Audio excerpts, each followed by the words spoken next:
क्रिस्त में आदि प्रिय सिस्टर्स एवं बच्चों, आज प्रभु यीशु यहूदियों को यही बताना चाहते हैं कि यहूदी लोग जैसे मौसम बदलता है उसको तुरंत पहचान लेते हैं। जैसे हम लोग अभी कौन सा मौसम में प्रवेश कर चुके हैं? झंडे के मौसम में प्रवेश कर चुके हैं। कोई आके बताए क्या कल से है ना झंडे के काल शुरू हो रहा है? नहीं पता है। हम लोग स्वयं पहचान लेते क्योंकि इसीलिए हम अभी गर्म कपड़ा वाला बाहर निकालना शुरू कर दिए, स्वेटर वाला का खोजना, शॉल वाला का खोजना शुरू कर दिए। क्यों? क्योंकि ठंडे मौसम आ चुका है। उसी प्रकार उन लोग मौसम को अच्छा से पहचान लिए, लेकिन उन लोग ऐसे पहचानने के कारण प्रभु यीशु उनसे कहते हैं, ये ढोंगियों, यदि तुम आकाश और पृथ्वी की सूरत पहचान सकते हो तो इस समय का लक्षण क्यों नहीं पहचानते?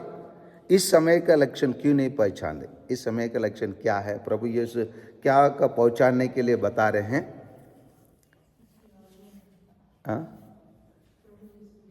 उन लोग सब कुछ को पहचाने, उनके बीच में प्रभु यीशु थे, प्रभु यीशु को नहीं पहचाने। कभी कभी ये हम लोग में भी हो सकता है, हम प्रभु यीशु को नहीं पहचानेंगे। मदर तेरेसा प्रभु यीशु को किस पर पहचाने? गरीबों में पहचाने। इसीलिए जो भी वो कार्य किया, कभी भी उनसे प्रश्न किया, आप ऐसे ऐसे ये कार्य कैसे कर सकते हैं? हमको अगर कोई लाखों डॉलर्स भी दे दें, हम ऐसे काम नहीं कर सकते। उन्होंने उत्तर दिया, हाँ मैं भी डॉलर के लिए काम नहीं कर सकती, परंतु क्यों करती है? प्रश्न किया गया उससे, वो बताइए। क्योंकि मैं उस पर किसको देखता हूँ? यीशु को देखता हूँ। उन लोग यीशु को देखने में असमर्थ हो गए। प्रभु यीशु के लिए उन लोग अपने भविष्यवाणी ये नबियों को पाठ सब पढ़ रहे थे। ऐशाया का ग्रंथ जान रहे थे, एसेकियल का ग्रंथ जान रहे थे, यिर्मयाह का ग्रंथ जान रहे थे, दानियल का ग्रंथ जान रहे थे, सब कुछ जाने। लेकिन जब प्रभु यीशु आए, आज भी यहूदी लोगों उनके मुक्तिदाता के लिए इंतजार में बैठे हैं। और यहूदी लोग में दो प्रकार के दो दल है। एक दल प्रभु यीशु को मान लिए, क्योंकि हम लोगों के लिए मुक्ति जैसे कहा गया यहूदी लोगों से आएंगे। इसलिए यहूदी लोग जब प्रभु यीशु आया, कुछ लोग उनको पहचान लिए। इसीलिए नतनएल ने बोला, जब प्रभु यीशु से मिलने के लिए आया, वो बोला, क्या बोला? आप है आने वाला नबी, आप है यहूदियों का राजा कहकर उन्होंने स्वीकार किया, उन्होंने एक्सेप्ट किया। लेकिन परंतु कुछ लोग उसको नहीं पहचान पाए। इसीलिए प्रभु यीशु उनको डोंकियाँ कहते हैं।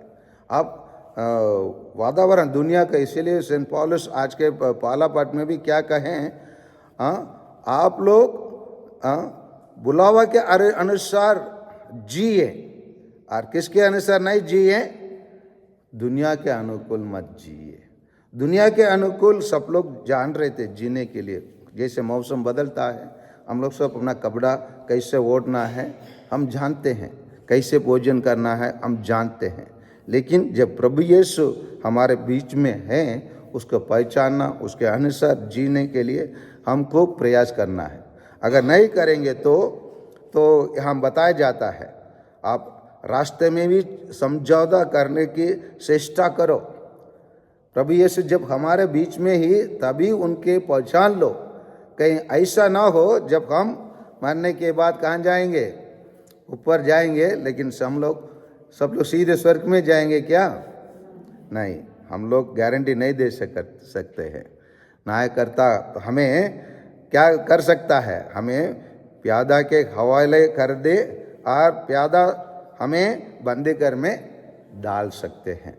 इसलिए आइए प्यारे सिस्टर्स एवं बच्चों, हम अपने समय का पहचान ले। जैसे मौसम को पहचानते हैं, हम आध्यात्मिक चीज़ों को भी पहचानने के लिए प्रयास करें।